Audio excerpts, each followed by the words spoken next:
Udah, Pak Iqbal ini. Saya ada yang ngasih Bang Budi dosen di Ya, bawah. saya. Boleh ya? Ya. Oke, selamat sore semuanya. Kami dari kelompok 3 sedang berada di Bubur Ayam Bejo. Saat ini kami akan mewawancara Bang Aji yang berlaku sebagai chef ya Bang? Ya, betul.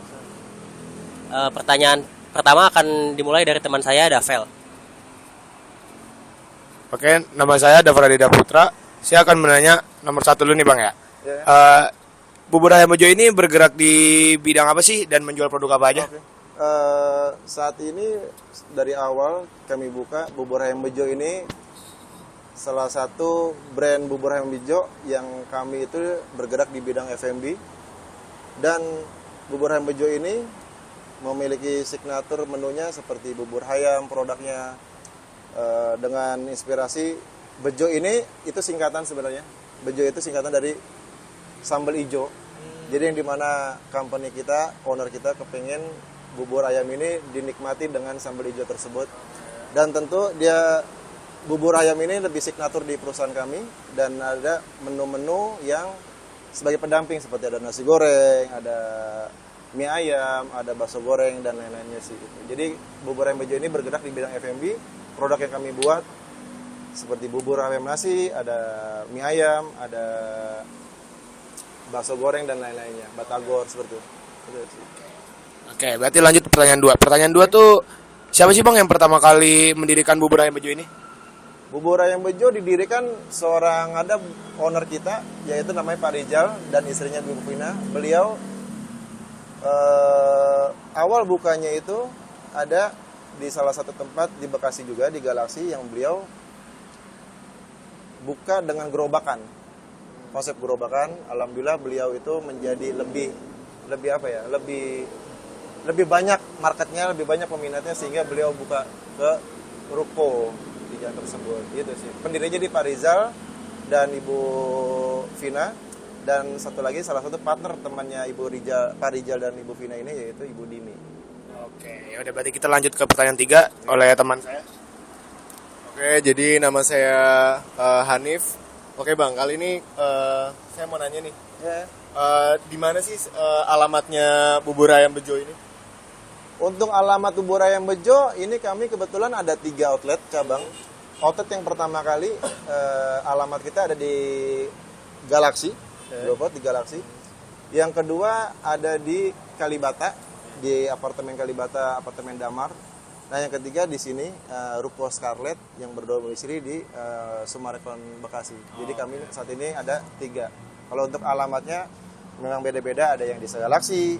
Yang awal pertama kali itu merintis Pak Rizal tersebut, Yang Galaksi. itu yang di Galaksi. Yang ini cabang kedua, baru Kalibata yang ketiga. Untuk alamat jadi ada Kalibata, ada Sumarekon Bekasi, dan ada yang di Galaksi Bekasi. Kayak gitu sih. Oke, lanjut ya Bang ya. Nah, kapan sih si Bubur Ayam Bejo ini tuh berdiri gitu? Oh, oke. Bubur ayam bejo saat saya kebetulan baru salah satu saya baru bergabung di company tersebut. Saya pernah bertanya kepada owner kita Pak Rizal tersebut. Kurang lebih berdiri kalau nggak salah ya, itu sekitar kurang lebih 7 tahunan. Beliau merintis dari awal gerobakan tadi sampai menjadi lebih jadi kayak sekarang ya. sampai sekarang ini. Jadi ada ruko, ada yang lebih proper lagi dan lain-lain. Gitu sih. Oke. Selanjutnya saya akan menanyakan pertanyaan kelima ya. Kalau di bubur ayam ini, Ya. apa aja sih yang terjadi di industri yang kayak gini gitu Bang? Yang terjadi ya, yang terjadi ya tentu harapan kami itu, ini konsep bubur ayam bejo ini yaitu family resto, yang dimana kami ingin semua kalangan masuk, ya seperti anak sekolah, anak kuliah, mahasiswa, mahasiswi, dan orang-orang kantor, dan baik yang muda maupun yang tua. Jadi konsep family mart ini, family resto ini untuk semua, ada banyak, ada westernnya, ada Japanese-nya, ada Chinese, jadi semuanya ada. Dan harapan kami ingin tentu ingin melebarkan sayap untuk bisa dikenal di semua kalangan, banyak tempat orang lagi, banyak di tempat-tempat daerah-daerah lain lebih memperkenalkan bubur ayam bejo tersebut. Tapi buat masalah kendala ya, Kendala itu tentu mungkin memang tidak mudah untuk menarik market orang-orang. Terkadang kami, apa sih nih yang harus di mahasiswa misalkan bisa masuk ke kami harus punya metode apa, bagaimana cara orang kantor. Tapi selama ini kami terus berusaha pendekatan kepada customer, apa yang customer mau, dan kami coba salah satunya mungkin ada komplain, tapi kami dengan cara memperbaiki sistem itu, komplain itu untuk menjadi lebih baik lagi.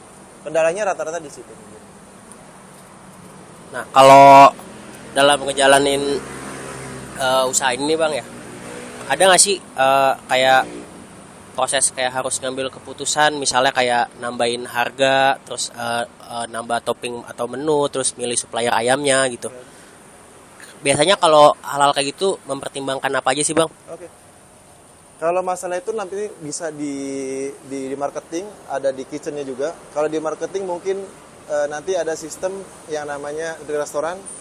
Contoh biar lebih ramai, ada musik. Contoh itu biar menarik customer. Ada juga memang kita pakai diskon, ya seperti beli 2 bubur ayam gratis es teh manis misalnya. Dan tentu kalau ada tambahan topping tadi, kita bikin spesial menu itu sebulan sekali.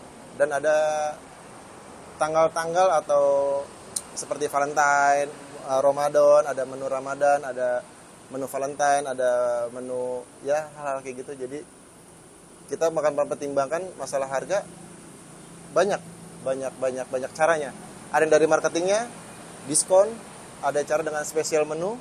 Ya tentu kalau penambahan topping nanti ada yang pergantian menu. Jadi menu yang slow moving kita akan rubah menjadi yang menjadi fast moving. Yang fast moving lebih lagi. Gitu sih paling. Pertanyaan selanjutnya akan dilanjutkan oleh teman saya Haidar. Ya, thank you. Baik, jadi saya Haidar Sofan Bani, saya akan melanjutkan pertanyaannya. Jadi menurut Abang di sini tuh apa yang jadi kesenjangan antara harapan bubur ayam bejo sama realitanya tuh gimana? Kesenjangannya tuh apa sih Bang kalau di sini? Jadi kesenjangannya tadi balik lagi seperti yang saya katakan, harapan kita itu biar lebih explore lebih jauh lagi, kita membawa company ini, bubur ini lebih jauh lagi ke daerah-daerah, khususnya selama ini kan baru ada di Bekasi dan di Jakarta ada satu ya. Mungkin kita akan lebih banyak lagi di Jakartanya, di Bekasinya, mungkin di kota-kota lain. Harapan kami seperti itu. Dan mungkin teknisnya nanti tentu persaingan juga pasti ada.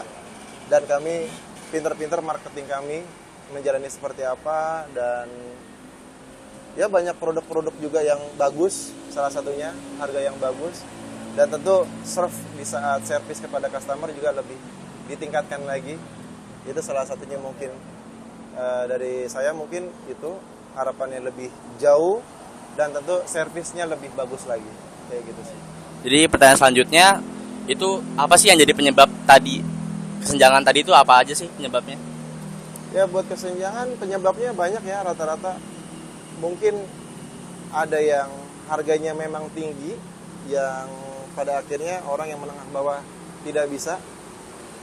Ada yang mungkin ada yang suka, dan wajar sih F&B ini kadang-kadang ada yang suka, ada yang tidak suka. Ada yang suka makan bubur dan tidak suka bubur kan, penyebabnya itu mungkin banyak.